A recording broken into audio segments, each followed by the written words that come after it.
Away ng magkapatid sa Zamboanga del Norte na uwi sa pamamaslang at ang sinapit ng buntis sa pulis sa Kalinga matapos ma-hit and run.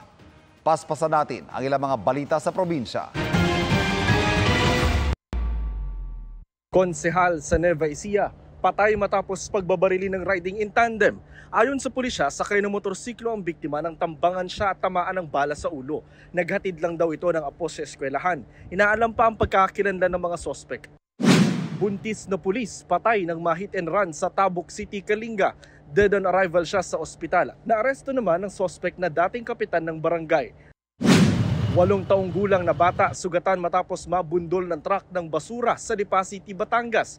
Sa investigasyon ng pulisya, bumaba ng jeep ang bata kasama ang kanyang lola nang bigla itong tumawid. Saktong dumating ang truck at nabundol ito. Nagpapagaling na sa ospital ang biktima habang nasa custodial facility ng pulisya ang truck driver na aminadong hindi napansin ang tumawid na bata. Nagkausap na ang magkabilang panig pero tumangging magbigay ng pahayag ang pamilya ng biktima. Lalaki, patay sa saksak ng sariling kapatid sa Polanco sa Zamboanga del Norte. Ayon sa pulisya, nagiinuman ng dalawa nang bigla silang nagtalo. Nang makatulog ang biktima, pinagsasaksak siya ng kapatid. Sumuko sa pulisya ang sospek na mahaharap sa reklamong murder. Hindi na nagbigay ng pahayag ang sospek at ang pamilya ng magkapatid. Para sa GMA Integrated News, Jonathan Andal, nakatutok, 24 oras. Sa ibang panig ng bansa, iba't ibang pakulo at aktibidad ang itinampok sa pagdiriwang ng Year of the Wood Dragon. Silipin sa pagtutok ni Bernadette Reyes. Gomchi Fat Chai.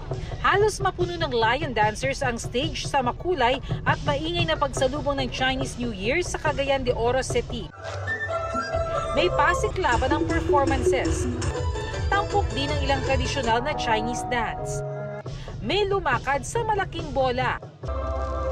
May fireworks display din. Sa Iloilo City, pumarada naman ang higanteng dragon na yan. Nagagandahan din ang mga lantern at mga disenyong dragon sa kalsada. At may hilera rin na mga nagbibenta ng Chinese food. Kinagabihan, sa saliw ng tambol, umindak ang mga nagda-dragon dance. May mga mala-Chinese cultural performance. At may puppet show pa.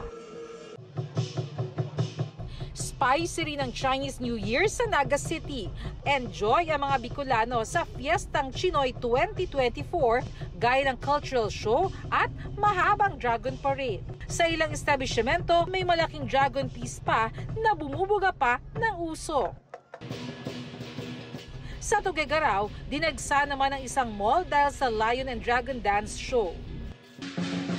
Pero sa Lawag City, sa City Hall sumayaw ang mga dragon at lion dancers. Sa Cebu City, sa Buddhist Temple naman nagdiwang ang ilang Cebuano.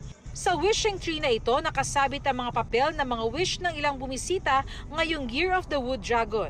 Para sa GMA Integrated News, Bernadette Reyes, nakatutok, 24 oras.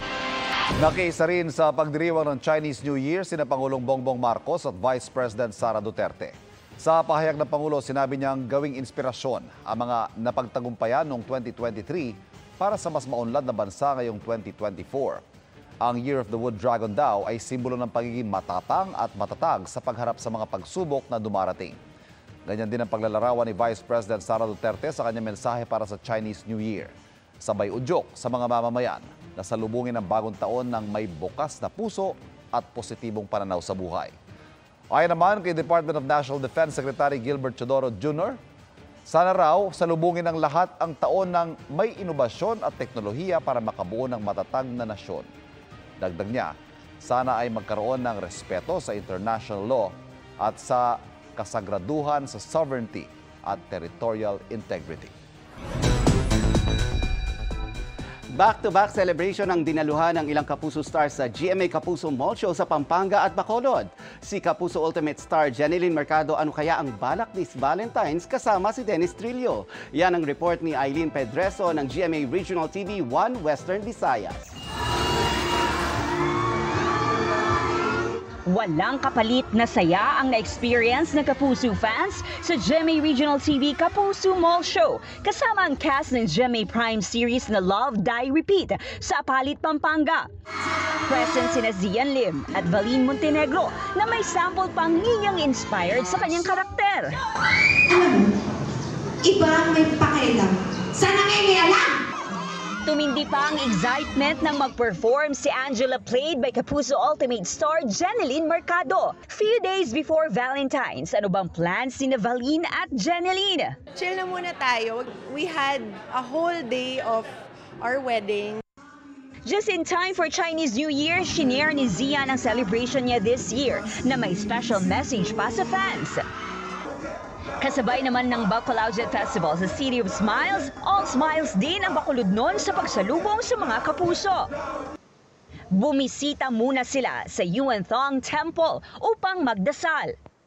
I felt safe, sobrang sacred ng place. I feel lucky and sana lahat ng swerte ngayong taon is makuha natin. Sa kadumiretso sa North Capitol Road ang Kapuso Stars kung saan dumagsa ang fans. Abot kamay na performance ang inihanda ni Clea Pineda ng abot na kamay na pangarap. Hiyawan din ang sumalubong sa paglabas ng T-Bats host na si Bubay. Early Valentine's treat naman ang hatid ni Kapuso actor Jeric Gonzalez at ng panghaharana ni John Lucas ng Block Rider. Sobrang thankful ako dahil sa mainit na pagtanggap nila sa aming lahat dito. Sobrang nagpapasalamat ako sa talagang mainit na pagtanggap natin mga kapuso dito sa Bacolod. Para sa GMA Regional TV, One Western Visayas sa GMA Integrated News, Aileen Pedreso, nakatutok 24 oras.